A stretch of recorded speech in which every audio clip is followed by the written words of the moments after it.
Hi everybody. So let's continue. I was picking up dog. So let's talk a little bit about essential instruments for the training. So yesterday we talked about the household items, right? But if you want to train, especially if you want to train kind of a little bit better, you genuinely want to invest maybe in some equipment. So your typical go-to would be going around and looking for the bookends. Sorry, allergies. And you would normally buy wooden ones. While I appreciate the wooden ones, and I know that a lot of people like them, I tend to actually don't like them. The reason why I don't like them is because they break. If you're using them in a gentle way, yes, sure, they will last forever. If you actually start to hit things, they break. There is limited number of hits that the wood can withstand, even with the good care, and it splits, and all sorts of nasty things happen. So I tend to gravitate towards the plastic ones. There's a bunch of those you can get on the eBay or on the Amazon, whatever you use, right? So there's the fancy ones like this. It looks super duper cool. Got, the bands and stuff, right? And they are looking very nice. The disadvantage of those is that they do this. They bend. So if you're trying to do straight cuts, you're fine. If you're trying to do this, see that? Yee. Beautiful slapping though. Right, so I would recommend to stay away from the ones that are yee thin.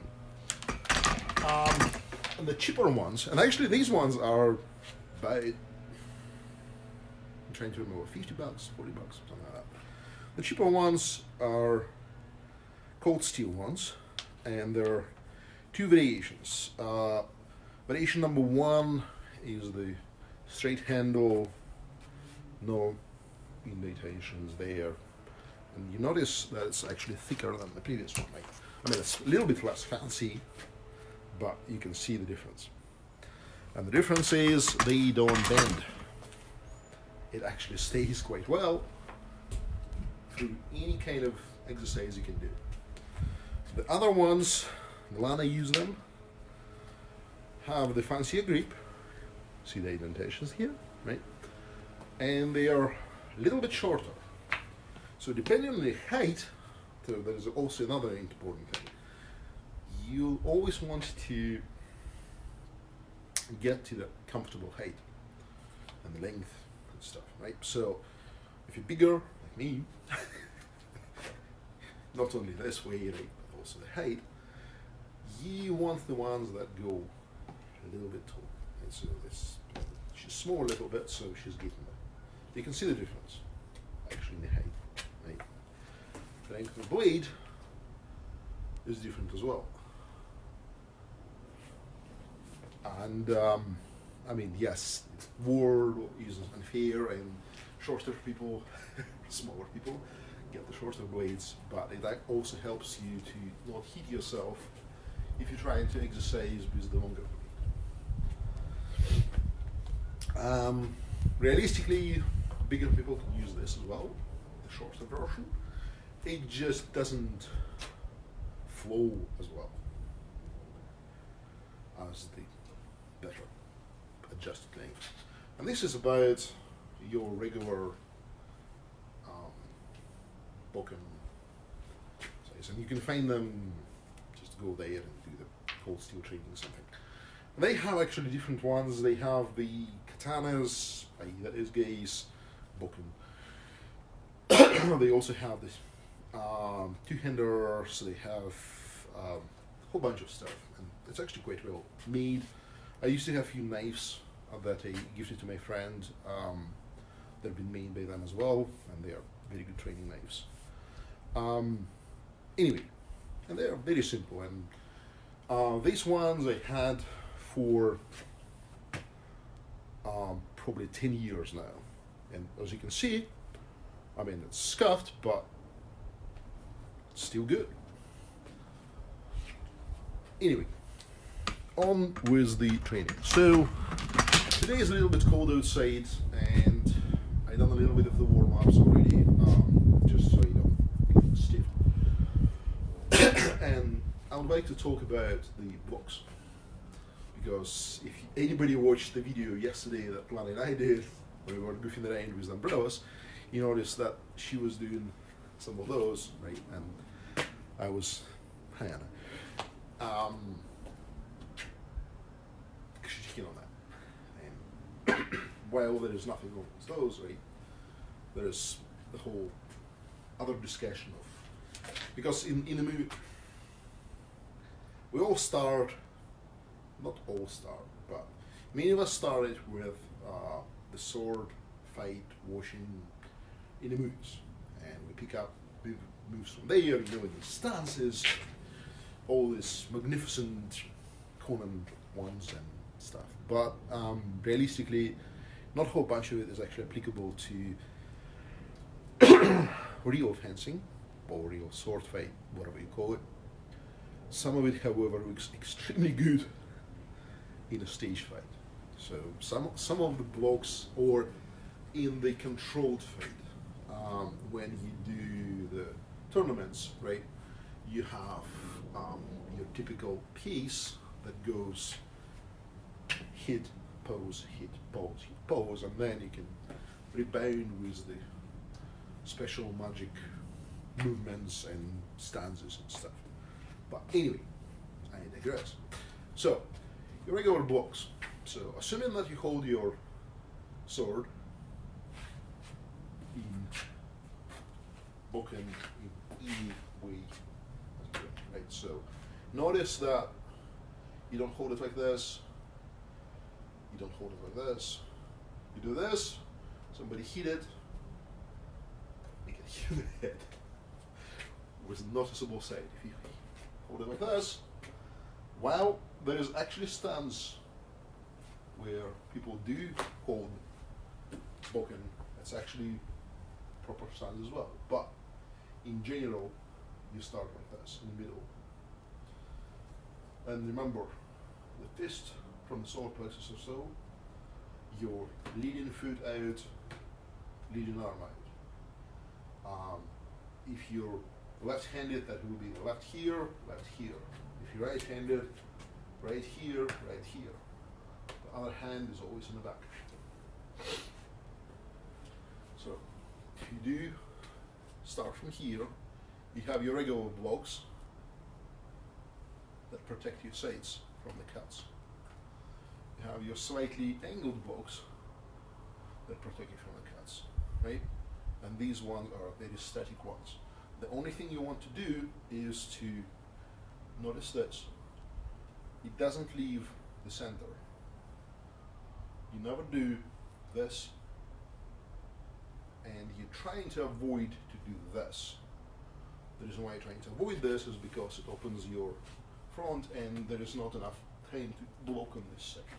You have to evade by stepping away or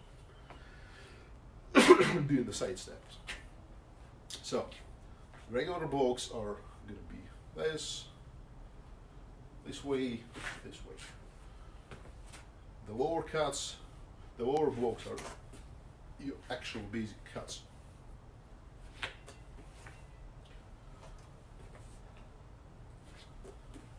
One side, other side. The reason why I'm doing this and not just this is because it gives me enough power on the cut so I can swipe out, and it also is, well, in the case of the scenic fight, the theatrical fight, you do want to have wide movements so people can see it. In the case of real fight, you want this to have enough power to stop on one hand. On the other hand, if you block, and there's a bunch of tricks in this, If you block, right, there's that sound. But what also happens is that on a hard block, you either swipe, or if your opponent is hitting you hard enough, you can gain the momentum to strike back. So it allows you to change direction without actually using as much muscles. Or basically, no, I again jumping forward. Anyway, so another reason why you want to do the wide ones, this is more around these ones, right? So you control more space around you just in case if there is more opponents around you. Things are flying around. It also helps. When you don't want to do this, wide movements, is if you're fighting shoulder to shoulder with somebody else, right? If you do the actual line fight, your movements are extremely small.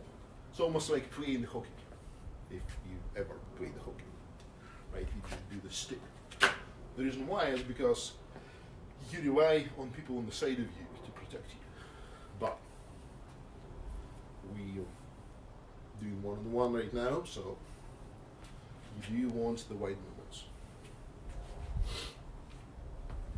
There's nobody else to protect you but yourself. So you stop the cuts. Then there's the blocks that on all the stuff that goes towards your head, right? So there's a bunch of ways to do it. One of the ways is to hold the blade, basically you still point it towards the head and you just rotate it a little bit. The other way is to do these guys. These guys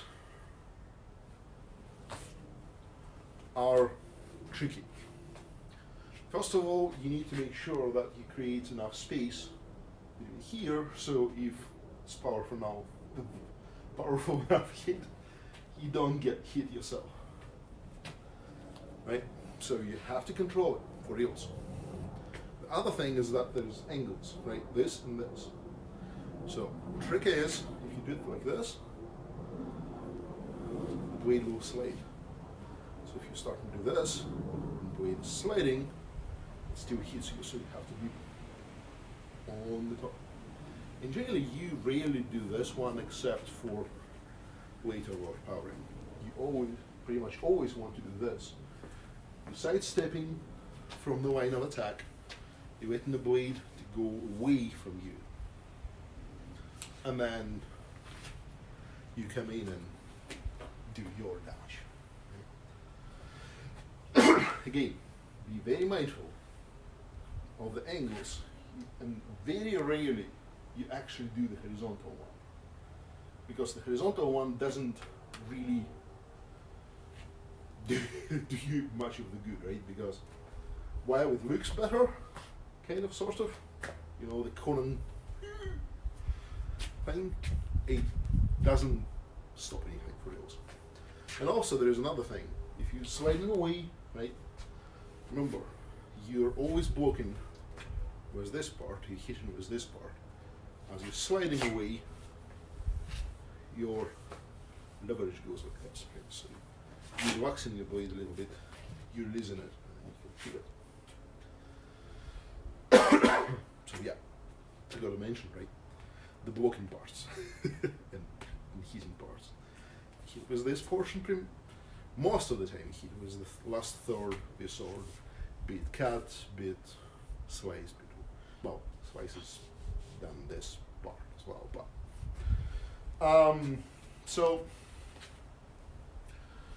and most of the time, the easiest way to remember the blocks and the cuts and the flow between them is actually a very simple sequence. If you ever watched Highlander, most of us did, you remember the scene where Richie is getting taught for the first time on how to fight. And you remember him and Duncan doing this. And this is actually a fantastic sequence to remember.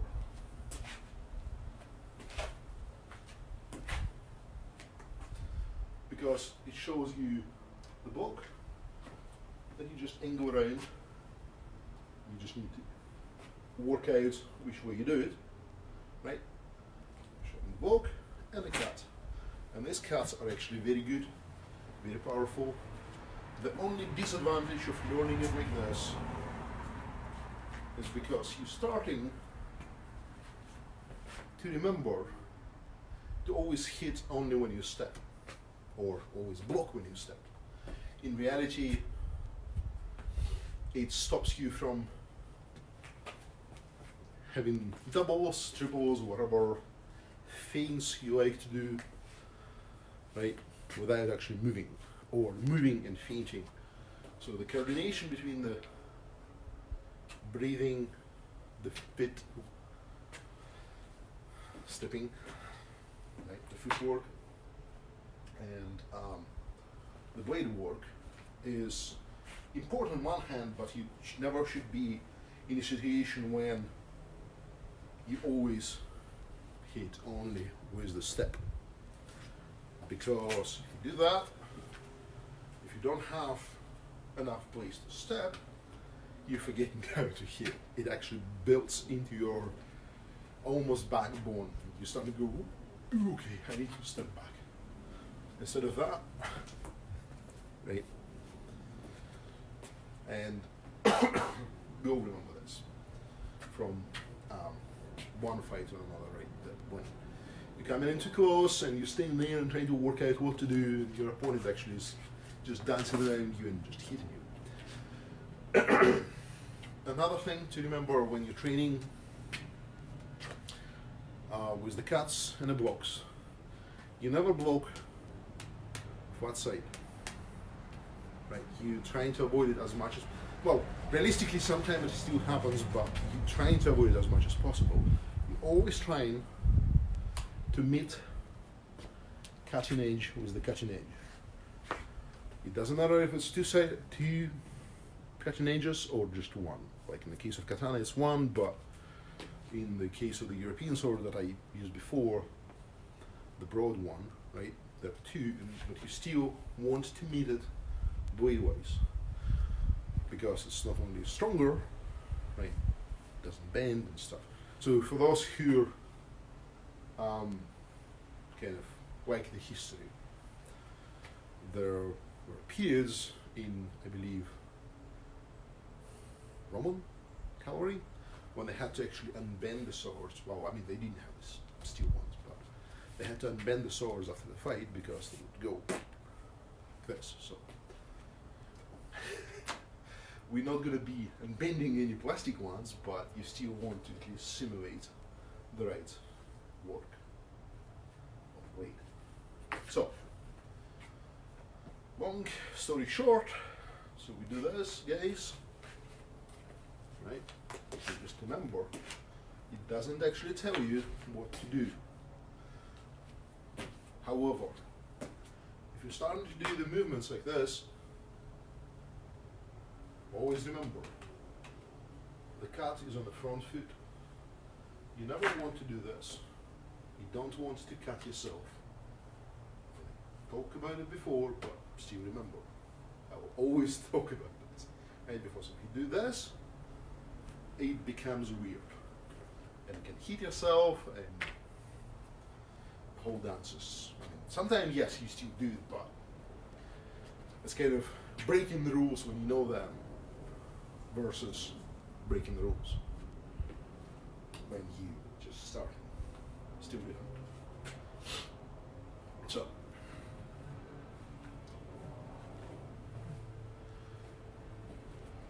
the regular cuts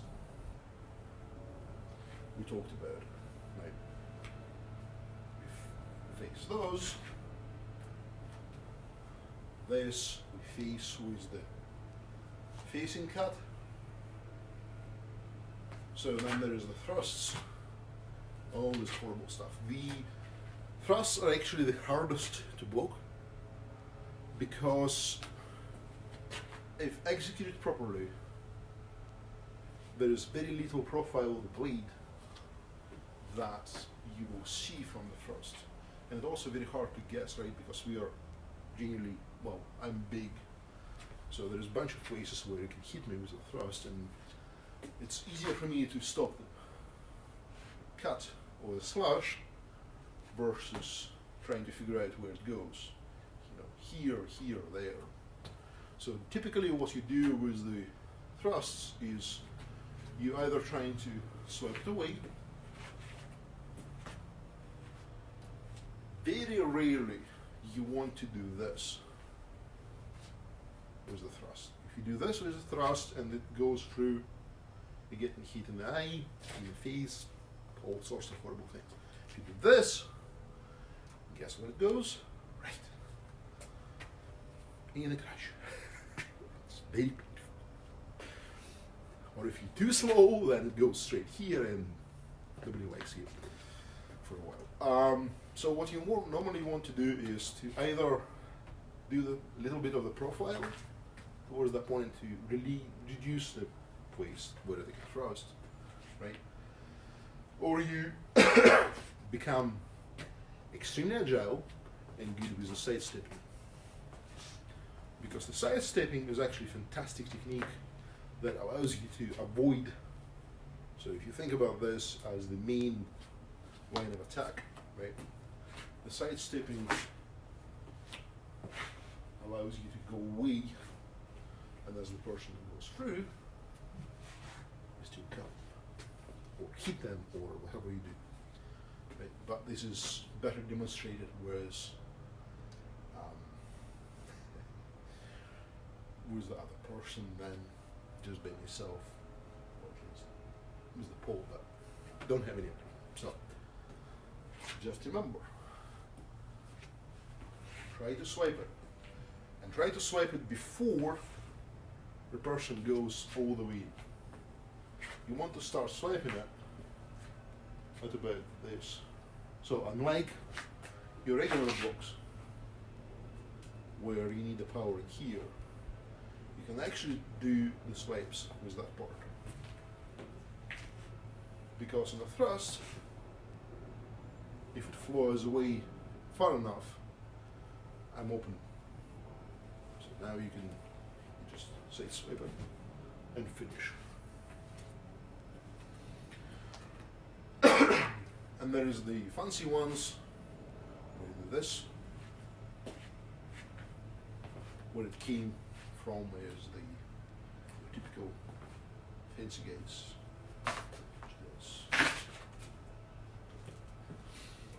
Interestingly enough, there's another portion, is the blocking. It's extremely dangerous for your fingers, but it's actually very useful here and there when you don't have time to react after the very fast switch of the sides or upper wall. Two-handed swords, you have this portion. You can actually use it to do blocks. You have to have extremely good eyesight for that and timing. But just imagine if the thrust comes here, right, instead of doing this, if I do this, how much time it just saved me. And also if I just blocked here and there's another attack, all I need to do is to just lower weapon a little bit. Just don't overuse them. In general, they're very tricky, and because think about it this way, right? If somebody hits you with this, well, the worst case scenario, you will have the bruise, broken finger.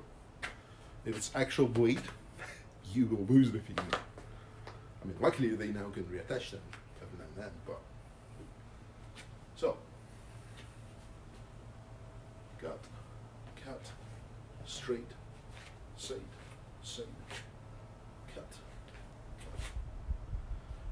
thrust. With the thrusts, you generally want to work out few levels. So if with the cuts, we're talking 4. Well, sorry, it was the cats, we're talking 3, right? The head, the chest, lower, or neck, corpus, and leg. With a thrust, you want to do 4. The reason why is because you want to realize there's one more thrust that you never should do if you spar, but you always should do it if you fight for your life. It's a thrust in the face. There's a huge difference between a thrust here and a thrust here. Weird enough, but because if somebody dances with you and you're trying to do the real damage, right? These ones are easier to do because there's more of us in this area. These ones are harder and scarier. So if somebody slashes you in the face, you bleed.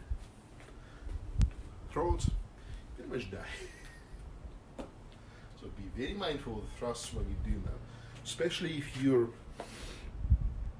partnering with female. You want to wear protective gear if you're starting to do that one. If you're starting to use those a lot, wear protective gear, be it just regular, I mean, the best ones I've seen for that are actually the either dirt bike protective armor or hockey. Either one will protect this. You don't ever want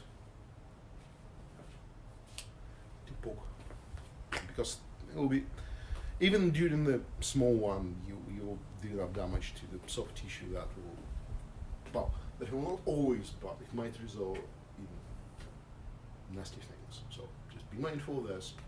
So thrusts are great, but remember, these things are pointy, even though they are not sharpened, and they will hurt quite a bit.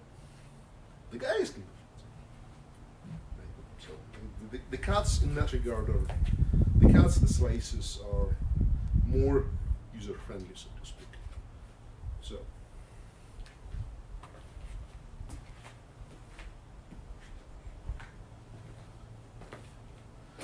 the other thing to do, and I don't do this enough, and I'm as guilty as everybody else probably, I don't change directions as much, and I tend to go, while maybe in a relatively wide path, but still more or less the same direction. What you want to do is to train yourself in changing them. It will not only it will help with the multiple opponents and scenes like that, right? What also does is making you less boring. Or me less boring. Either one of us. Because if you just do the straight ones, all the fights in a straight line, starting to look like people do fencing, and they're not particularly great. But what you want to do, you want to start playing around it, and you can then build the fights in the smaller spaces, because right now, I mean, I'm lucky I got this backyard, right? But many people cooped up in a house, right? In a house, you don't have much of the walking thing, so to speak, right? So if you guys starting to walk around, hop, and there is the wall. What you want to do is to be able to just cover as much available space as you can. And sorry. Hi, Jesse. So that's pretty much all as far as it goes for the box that I can at least think right now about. I mean, there's some fancy ones, and you can discover them and progress to them, or just work them out on your own. But again, only so many ways you can go through the same sequence of cuts. Only so many ways that make sense to block things, right? And only so many ways to attack. Everything else is just feints and trickery, so to speak. So, I don't know how much time we're left on the thingy. I have no idea. But, might just do a little bit of rotations and practice and swings. So.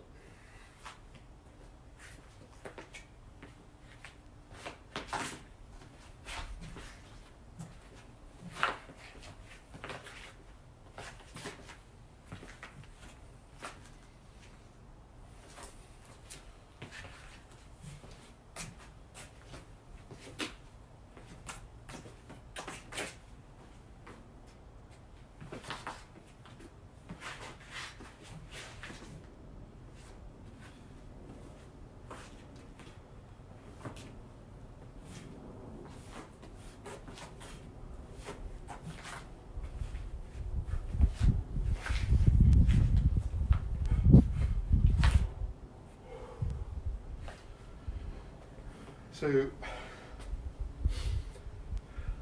you might notice as I do go through my weird freestyling, whatever, I often do this. This is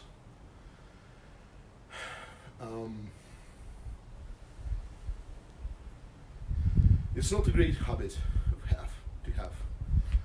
I do it just. It just kind of built up into me, and every now and then I'm trying to get rid of this. The reason why I'm doing this is because it's the defensive position that allows me to do either this, or if the person attacks,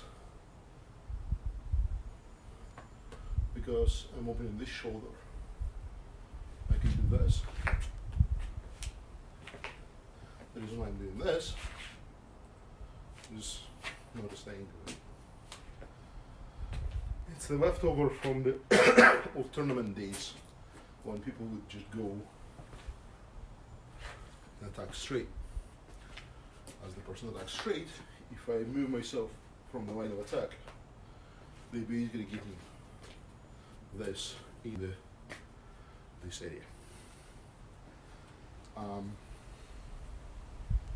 It's not a great technique, it's a bad technique, but I've been doing it for so many years that it's extremely hard for me to just kind of, I mean, I can, plus it also allows me to gather a little bit, ground myself, and kind of catch a breath before the next attack. Not a good thing, but I do that. Side effects of doing other things in life. So,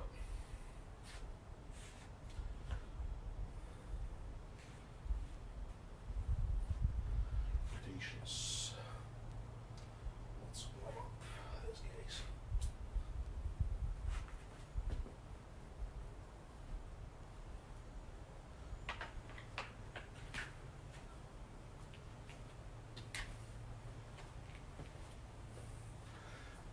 Something just jumped up on the screen, so trying to figure out. The other thing you can do, if you're trying to play in a smaller space, is to use the backwards, right? Because these ones are generally easier to defend with. They're just basically just irregular cuts, and they also as you might notice, the space that required to do this, or any kind of hits, is actually much smaller. But doing thrust with this grip is just like my hands don't bend this way. Or the stubs. Don't go this way. So, anyway. So that's about it as far as the box and the warm-up. Again, never